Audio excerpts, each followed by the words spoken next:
Jeffrey Tucker once said that government is the most ignorant, presumptuous, and arrogant institution. And it's true, we can actually prove it. Government is ignorant in that government cannot, by its very nature, by its very definition, cannot know the best way to handle problems or demands in society. For instance, how do we deal with the demand or need for transportation? What about education, or defense, or protecting the environment, or taking care of the poor, or food inspection services? All of these complex social problems in society, how do we deal with them?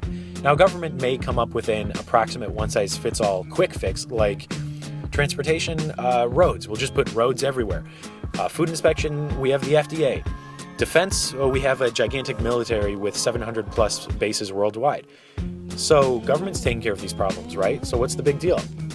I'm telling you, government may attempt to solve the problem in the same way that chopping off your finger to take care of a hangnail is a solution. Yeah, you fixed the original problem, but you created a bigger problem. So how can I claim to know this? Well, first let's lay down some basic concepts, then we'll bring them all together and everything will make sense. First of all, value is subjective. So what do I mean by that? You often hear people talking about things which you personally could care less about, like, I just spent $200 on a Super Bowl ticket. And I'm thinking to myself, my God, you couldn't pay me to go to the Super Bowl. I do not care about sports.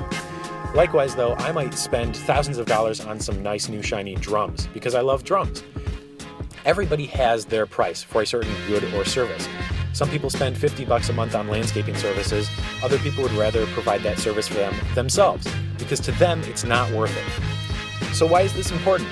It's important because anytime you need to force somebody against their will to pay for a good or service, you know for a fact you're making them worse off. Why? Because if you were making them better off, you wouldn't have to force them in the first place. It's a really profound yet simple and kind of intuitive, self-explanatory concept.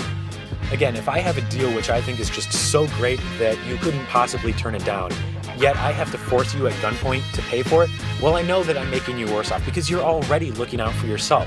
You're already looking out for number one. You're trying to make yourself better off in every decision you make in life. So in the free market, every good or service is provided voluntarily. Nobody is forcing you to buy anything. You don't even have to buy food or shelter or water or whatever if you don't want to in the free market.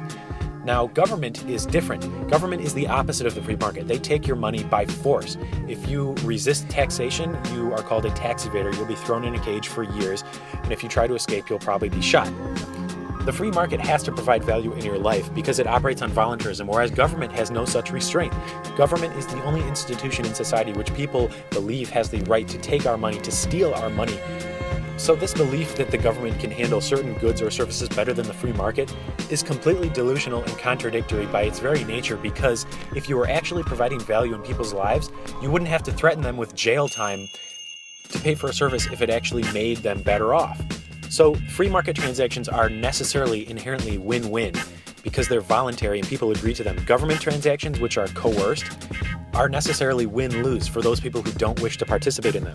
Now, yes, we have some form of democracy where people vote, but there's this one group of people called the losers in democracy who lost the vote, who do not consent to the result of the vote. Yet everybody thinks it's okay to steal their money and throw them in cages if they resist these government goods or services which actually make them worse off.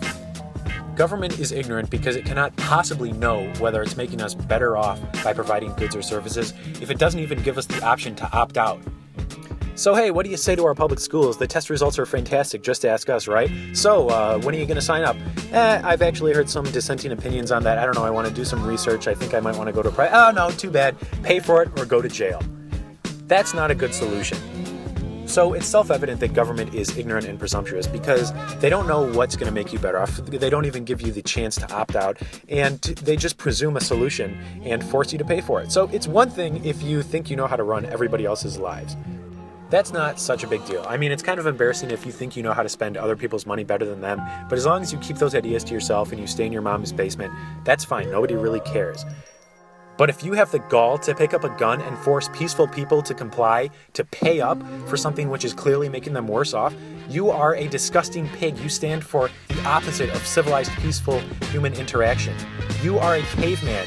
You have nothing to do with peace and consent and voluntarism. You always hear the left going on and on about how important to them consent is. That's bullcrap. They do not care about consent at all. They only care about consent if the issue matters to them.